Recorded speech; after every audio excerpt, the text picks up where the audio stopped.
Hello, I'm Offie. I'm August. I'm Carl. And I'm Jess. Welcome to The Periphery, a podcast about the biggest tech issues that we're grappling with as a society. Before we get started, I want to thank you for joining us wherever you listen to podcasts, and I want to encourage you to subscribe. And if you feel so inclined, we've also got a Patreon page that you can contribute to. But yeah, without further ado, thanks for joining today's conversation on technology and antitrust, and the current movement to change the way that we think about competition in our digital lives.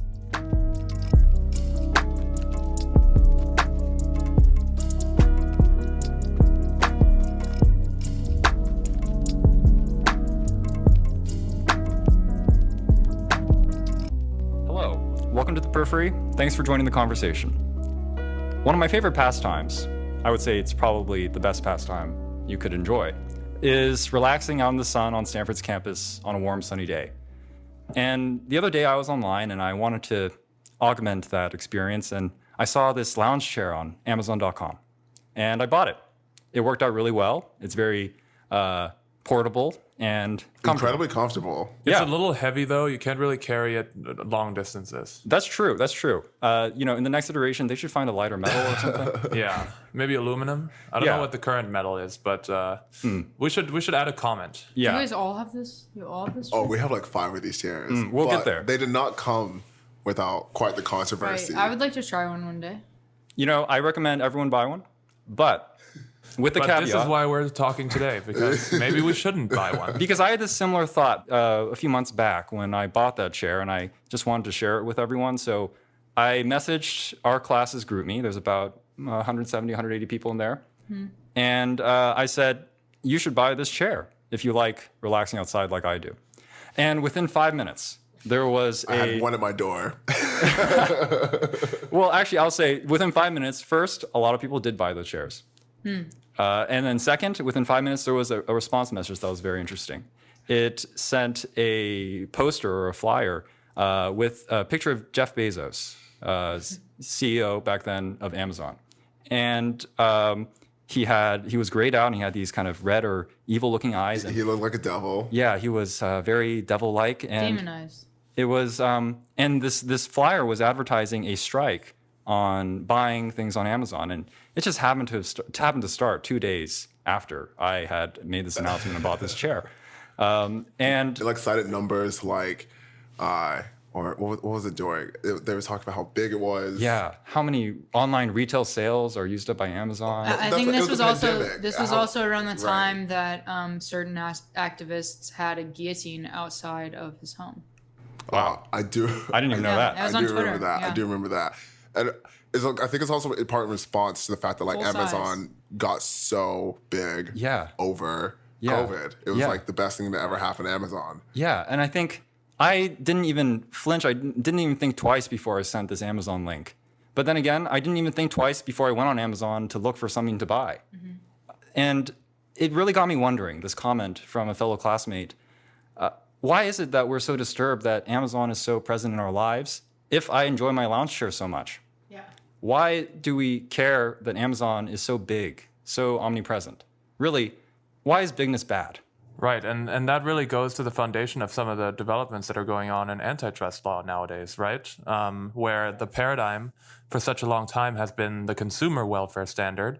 And in some ways, you as a consumer were enjoying quite some welfare. And it was cheap. And We got to walk this back though. What is this word antitrust that you talk about? Have you ever played the game Monopoly? I have. So A couple times. It's not a favorite game of mine because I think it's not that fun once you're losing. But here And are the that's the general point. right, the general contours. You're playing. People are building houses. They're building hotels, and before you know it, it's basically impossible for you to win. Like there is a certain point of no return. They've gotten You mean $1 versus 10 houses? I Right, can't right. come back. right. They land on like Marvin Gardens, and all of a sudden they have a hotel, and like you have to bow out. hmm And that's really what is happening here, and what apparently people, or not apparently, but what fundamentally is somewhat un-American about anti-competitive companies. So, if I'm understanding correctly, I just want to make sure we're all on the same page.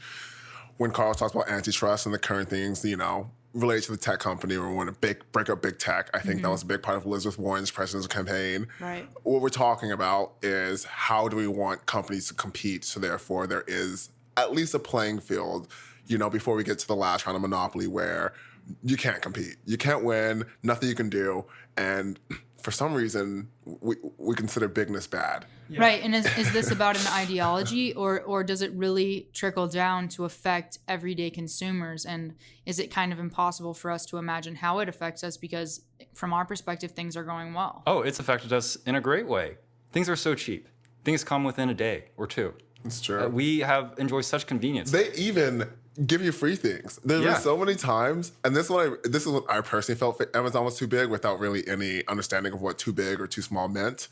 But literally, I was like, I got a mattress a mattress pad that was $300. I thought it was a mattress when I was an undergrad. I was like, I need to return this, and they were like, honestly, might as well throw in the mattress. They like, may as well put in the trash. But Amazon, I guess maybe I didn't put this under that umbrella, but you know what they say about things that are free.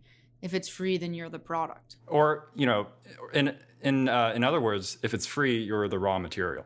In many ways, it's the inputs that you give that are so valuable, because really, Amazon has different groups of dependent entities. There's the consumers, and then there's those merchants that are selling things through the marketplace. Right.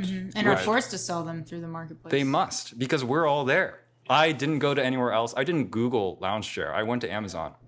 And when it comes to that kind of dominance, Google. That's a good segue. Yeah. I mean, That's we're a not good just segue. talking about Amazon here. Yeah. Like, what are the players that we're talking about here? yeah. And let's talk about Facebook. Is Facebook monopoly? Is that too big? Well, I mean, I feel like a hard part with this question, and I suppose that's what we're going to get to when we talk to our, we got an excerpt for this episode, so we'll hopefully get some answers and some clarity. But I think that's kind of the issue: is Facebook too big? Is Amazon too big? As you said, Google. They've been accused of being a monopoly as well, or engaging in anti-competitive behavior. But we're looking at some of the cases, some of the laws that are coming out, or some of the litigation, and it's pretty difficult for a lot of attorneys and the lawyers and policymakers to identify what are they even anti-competitive in. What is the market? What is Amazon? Is it a market player? Is it working in web services? Is it a cloud company? Are you a grocery store? Are you a grocery store? Are you a clothes maker? So it's like, these, if they're an anti-competitive company, in what way are they infringing on competition that we're not excited about? Yeah, and I think, this goes beyond the marketplace, and I think this is where the movement is going nowadays, where we like this idea of competition in all areas of life. This is something that we as Americans this is something that we see almost as an end in itself. We like competition in the political sphere. We like it in the marketplace of ideas. We like the idea of the meritocracy, at least to a certain degree. We have this idea that competition, just by virtue of its own internal dynamic, will produce better outcomes. Right. But the question is, does that still apply to digital markets nowadays? And if you think about sort of, why do I care? I think the question is, if there were to be a new Apple today, like if there were to be a new group of people working out of a garage, founding a startup, do they have the same chance? The Periphery. Do they have the same chance of really gaining market power, making a change, pushing the industry forward? Or are they sort of inevitably going to be acquired? And I think some of the venture capital trends, they're not trying to help companies become big tech anymore. They're trying to help companies become acquired. Mm-hmm. It's like this whole ecosystem. That's right. And Carl, you mentioned movement earlier, and I just want to give some context to that. That since 2019, the FTC, several states, they launched an investigation into Amazon for abuse of dominance. Then the FTC in 26 states sued Facebook. Then the DOJ in several states launched an investigation into Apple. And then the DOJ in 49 states sued Google. And then 15 other states also sued Google. And then recently 36 states also sued Google, all on antitrust grounds. This is a lot of activity. There's a lot. Yeah.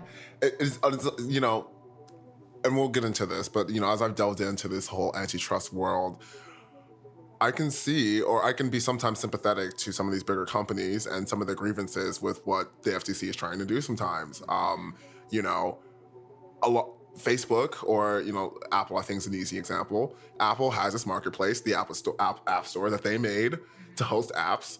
This is part of their they're calling it's theirs. At the same time, because of the marketplace, it has this conflict of interest where they can spy on companies, where they can monitor what's popping to maybe acquire it, as you were saying, or just to make their own with the talent they have in-house. And they have all these resources and all this information that's just incredible to beat. At the same time, they're the ones who made this ecosystem. Right, and maybe they in some ways are protecting some sort of ecosystem. Like they're the gatekeepers to that. They're making sure that you meet the privacy standards. They're making sure that you meet various other regulatory standards. Now that you they can feel opt are out of being important. tracked all the time. The thing is, how evenly are they applying these standards? And I think what some people have come to assert now is that they use it as a backdoor to sort of, if you're not going to let us acquire you, then we're going to hit you with you're not complying with App Store regulations, and so we're not going to host you anymore. I guess another thing that's, I think, running through all of this is the idea that there's probably the feeling that they are punishing success in some ways. Although, yes, nowadays, companies like Facebook, Amazon, Apple, of course, they're giants, but all of them kind of also just started from scratch, really. And they've had a very successful business model, and that has allowed them to grow to the degree that they have. And so there's probably just also a sense, why are you punishing success? Right. Why are you interfering in this process that in some ways, at least in the beginning, has been completely consensual, and people have not been forced to buy our products. Right. And so I think that is another undercurrent that we're seeing here. Yeah, competing values. Competition is a value, but so is keeping what you earn. That should not be taken away if it's your just dessert. And earlier, Afi mentioned the FTC, Federal Trade Commission, and I think we're going to talk a lot about Lena Khan, a new chair that was appointed, a historic chair, with our guest in this episode, a former chair of the FTC, Bill Kovacic. And we're going to talk about competition. Why? What is it? Why do we need it? Why is it valuable? Is it this punishing force like in Monopoly the game? Or is it something that we all need in our lives that is really a symbol of democracy? And what is bad about bigness? We have to answer that question, because why were people so upset about my lounge chair?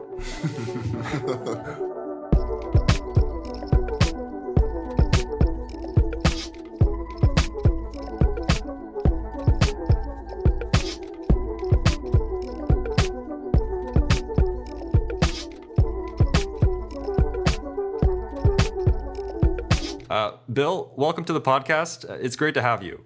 Could you just explain a little bit about who you are and what you do? August, thanks to you and your colleagues for the chance to do this. I'm thrilled to have the opportunity to participate in this wonderful series. My main habitat is George Washington University, where I'm a member of the law school faculty. I've been there since 1999. I had a long leave of absence to go back to the federal government, where I'd been soon after law school. From 2001 to 2004, I was the general counsel of the Federal Trade Commission. And then from 2006 to 2011, I was a member of the commission, and I was chair of the agency for 1 year, from March of 2008 to March 2009. I also am a visiting professor at King's College London. And since 2014, I've been an outside director on the board of the United Kingdom Competition and Markets Authority, which is their principal antitrust enforcement agency. From all that, I'm very, very much interested in the fields of competition law, consumer protection, data protection and privacy, international comparative regulatory law and policy. And I suspect most of all, I'm interested in the design and operation of government institutions, how they behave, how they evolve, and the characteristics of successful institutions. And when it comes to what makes for an effective government institution, could you tell us a little bit about the FTC? What is that, and what does it have to do with antitrust exactly? The FTC is one of two federal agencies that enforces the U.S. antitrust laws. It is now, in its current form, it's the second oldest major regulatory institution after the Federal Reserve Board. The FTC was created in 1914, soon after the Fed was established. The FTC was designed initially purely to do antitrust law, competition law. It evolved, migrated into doing consumer protection as well, and then Congress gave it formal authority to do that. For the last 106 years, it's had a very broad mandate to do antitrust law and using a special mechanism. Section 5 of the FTC Act gives it a broad mandate to prohibit unfair methods of competition. Congress intended this to go beyond the reach of the existing antitrust laws to engage the FTC in what one scholar has called norms creation, mainly through the use of an internal administrative mechanism, which would have the FTC commission ultimately issue opinions. It would embody unique insight into business practices, supplemented in part by expansive information gathering and reporting functions, so that the commission would have decidedly superior ability to resolve difficult matters involving competition, especially compared to generalist judges sitting in the federal judiciary. That was the vision. The reality has been much more mixed, but this was is an experiment of the progressive era to bring expert administrative authority to bear upon difficult, complex matters of law and economics. And I think that really brings us to today, Bill, where the FTC, and not just the FTC, but states and the DOJ have been in this streak of intense activity relating to the biggest technology companies in our lives: Amazon, Facebook, Apple, Google. And I'm wondering, what do you make of this moment? You said that the FTC was the birth of a progressive era. Are we in a new progressive era, and why now? We are. It's an extraordinary one. The collection of cases you referred to, a monopolization case by the Department of Justice and various state governments against Google, separate cases headed by the state of Colorado and the state of Texas in a coalition of supporting states, a monopolization case against Facebook brought by the Federal Trade Commission, a parallel case brought by the state of New York, a significant case against Amazon brought by the government of the District of Columbia. All of these constitute the most remarkable collection of government anti-monopoly cases since the 1970s. And in terms of their broader significance, they are as important as any collection of cases brought by the public enforcement institutions since 1890, when the U.S. antitrust experience began. So why now? How did this happen now? It is a combination of interesting political and economic and, I'd say, academic forces. Since roughly over the past decade, we've seen the development of a new literature, a new scholarly literature that raises serious questions about whether American industry has become unacceptably concentrated, and with greater concentration has come diminished economic performance, measured by the number of new startup firms, measured by the growth in company margins and profits, measured by sagging performance in a number of different sectors.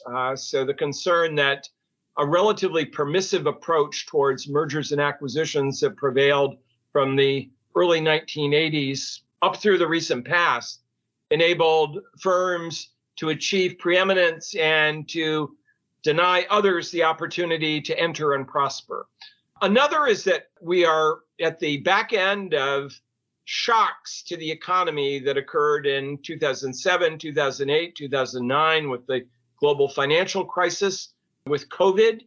All of these had several effects. The global financial crisis caused enormous economic distress. It threw millions of Americans into poverty, deprived them of their homes, cost them their jobs, and created a deep-seated suspicion about the role of business enterprises, about the value of capitalism itself, about the competence of government to effectively regulate and oversee large business enterprises, And I think it created a stratum of discontent that is crucial to the ascent in 2015, 2016 of two different political figures coming at the electorate from different directions, to be sure, but Bernie Sanders and Donald Trump. I think without that global financial crisis shock, their ascent would likely not have taken place. And the sense as part of this movement that globalization has served the American public badly, that it's moved well-paying manufacturing jobs offshore and replaced them with nothing equivalent.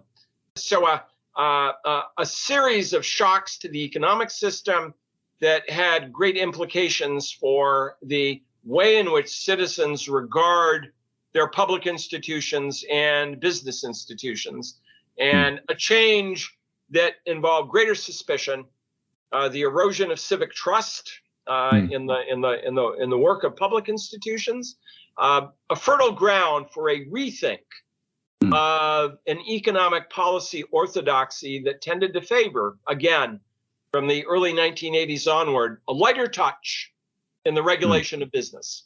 And then another is the parallel emergence of extraordinarily significant, prominent, profitable, and socially important business enterprises. The famed quartet of Amazon, Apple, Facebook, and Google. Their position magnified during the COVID crisis, the extent to which they became still more important mechanisms for joining people together at a distance, providing them the delivery of goods that they depend upon in order to live, the provision of services that made it possible for them to do things like attend class and go to school, the extent to which they became increasingly important conduits for information that people absorb in making decisions about the electoral process itself. Maybe in a degree that these companies did not seek out, did not anticipate. They became, in the eyes of elected officials, perhaps citizens as well, as a parallel government. Collectively, a parallel government that displaced the public institutions that we usually associate with governance and the maintenance of a democratic system. Again, I don't think they deliberately sought out this influence, but it came to them, maybe in a way that even overwhelmed them. And they've handled that position with truly mixed skill and sometimes notable failure in the way in which they managed information. So a constellation of forces that have created a moment in which a basic reconsideration of prevailing orthodoxy has taken place. And the perceived lesson of that experience is we need much more substantial, robust government antitrust enforcement as a way not only of protecting the economy itself, but protecting the electoral process and democracy itself. I'm just thinking about those series of events and their effects that you just described, and I'm trying to think about it from the perspective of the public, and it seems like in the past 2 decades at least, it's been a very traumatizing time. And it seems almost as if a lot of the frustration, the distrust, it's about two illegitimacies. An illegitimate government because it failed to protect them from the financial crisis and the coronavirus, and a illegitimate coalition of tech companies that are so dominating their lives that they never voted for or elected. But I'm wondering where competition fits into all of this. If consumers or the general public are angry or upset, why don't they focus on not just electing maybe leaders that speak to them more, but better government that's more effective? Why are they choosing antitrust as the tool? It seems as though, to an extent, we have not seen in a very long time, perhaps going back to the 1930s, where another grave economic crisis provoked a rethink of these institutions, the institutions referred to. The late 19th century, when tremendous upheaval in the economy and the political process gave birth to the antitrust regime, there seems to be a broad public sense, maybe not expressed in the technical jargon of antitrust law, but a broad public sense that these institutions, the private institutions, have become so immense that they are not responsive, so vast that they lack effective control.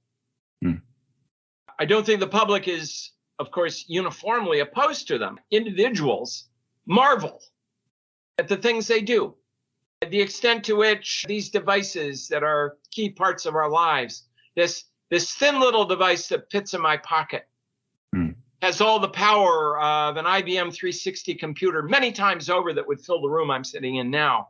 It has a very good camera to take snapshots, moving pictures. It's a wonderful communications device. It's an astonishing storage device. It's a calculator.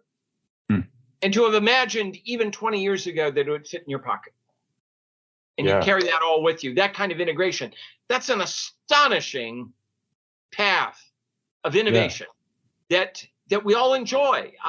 We are astonished to use the medium we're talking with now. That's right.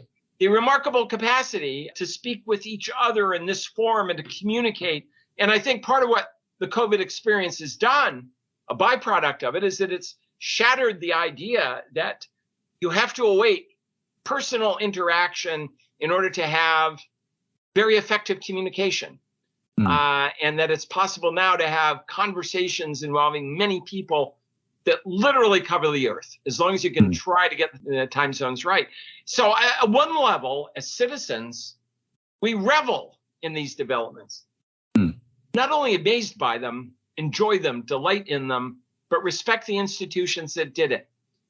At the same moment, almost schizophrenically, we don't trust it, especially the extent to which the institutions in question collect large amounts of information about who we are. At one level, we realize that they become more effective as we tell them more about ourselves. But at the same moment, we trust them less because of what they know about us and what they might do with it, advertently or inadvertently. So this is a long-standing ambivalence that Americans have had about large corporate institutions, well documented by popular culture and by political scientists at the time that the antitrust laws came about. There's a famous cartoonist from the late 19th century known as Finley Peter Dunne, and he had a character, Mr. Dooley, who appears in his cartoons. And Mr. Dooley is often fond of repeating the aphorisms of Theodore Roosevelt, who was then the president of the United States in part of the period. And Mr. Dooley has Theodore Roosevelt trying to capture his view about monopoly, saying, the trusts are huge monsters. And on the one hand, I would stomp them underfoot. But on the other hand, not so fast. A cryptic synthesis of the respect for admiration for successful large business enterprises, but a mistrust and concern that comes with it at the same time. And arguably on the part of a larger number of citizens, we see that concern. Again, not expressed in the technical jargon of academics who need 30 pages in text to even say hello, but a deep-seated concern about a loss of control over their lives and their communities. I'm wondering, as we go forward, as this movement to try to transform antitrust, to take back control in many ways of our digital lives at least, it seems like they will have to confront this dilemma, which is, right now I enjoy one-day shipping, very cheap prices, and a catalog of goods that we could have never really have conceived of to be so accessible before. And I'm wondering, are Americans really willing to give up this life of convenience and access for the sake of political and social control and something like a better democracy? It's an enormous challenge to the effort that I think you correctly describe as focused on transformation, not modest reform of antitrust enforcement policy or the rules that the agencies apply, but what one commentator in this cohort of advocates is called root and branch reconstruction. Don't do a little pruning, but rip right out of the ground these institutions and plant new ones and grow a new ecology of regulatory policy. One challenge that they will confront is that people enjoy these conveniences. They like that purple truck that brings it right to your door in a day. They like the fact that any number of service providers will enable you to use your smartphone, your laptop, to summon to you in a way that no one could have imagined even 10 years ago, a remarkable array of possibilities that you used to have work much harder for. I think certainly one thing that companies are counting on, that half of the citizen brain will predominate and say, back off, don't destroy this. But the transformation advocates are offering their program with the view of suggesting to citizens that you're paying a real price for this. It's not free. It's convenience that comes at the cost of destroying opportunities for other entrepreneurs to offer you something that might even be better. Destroying the possibility for new firms to emerge in the way that the giants did themselves even a short while ago. And that the other thing you pay with is information about you. It isn't free. That the great value that the platforms obtain by reason of having your custom is information about you. Information that has an enormous commercial value, so that at least a theme of the commentary, of this body of commentary that's roughly 20 years old, is that the exchange that gives you these good things is one-sided, that you don't fully understand what's going on, but what you are giving away is not simply ultimately control over your life. You're giving up part of your soul too.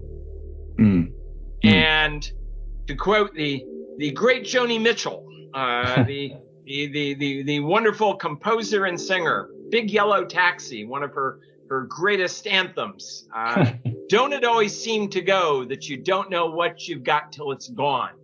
And part of what the transformation advocates are saying is, bit by bit, you'll surrender autonomy over your life, and you'll never be able to get it back. So they're portraying this as not just a battle over fundamental economic issues, but in so many ways, they say it's a battle for the soul of democracy itself and our institutions, and the ability of individuals to exert any control over this process. So it's shaped as a powerful debate, not just about narrow technical arguments of economic policy, but broad social and political, the broader social and political environment in which we live.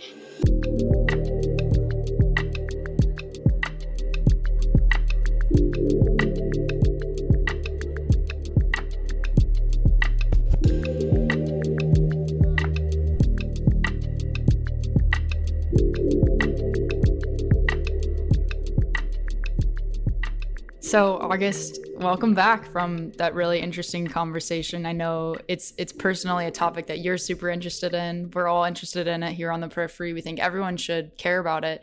I think it's really important with these sorts of issues to get the historical background, and I felt like we got a lot of that there.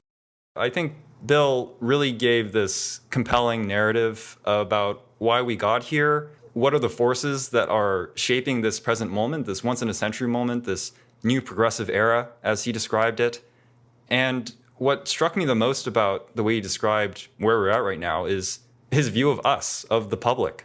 He talked about how schizophrenic the public is. The schizophrenia, I think, is a really big problem, not just for all of us, but even for me personally, of the dilemma between comfort and distrust. The fact that we respect the technology institutions that gave us our digital lives, and yet we have deep distrust of them, shaped by the recession, shaped by the war on terror, shaped by the instability of the past 2 decades, that makes us fear their governmental power.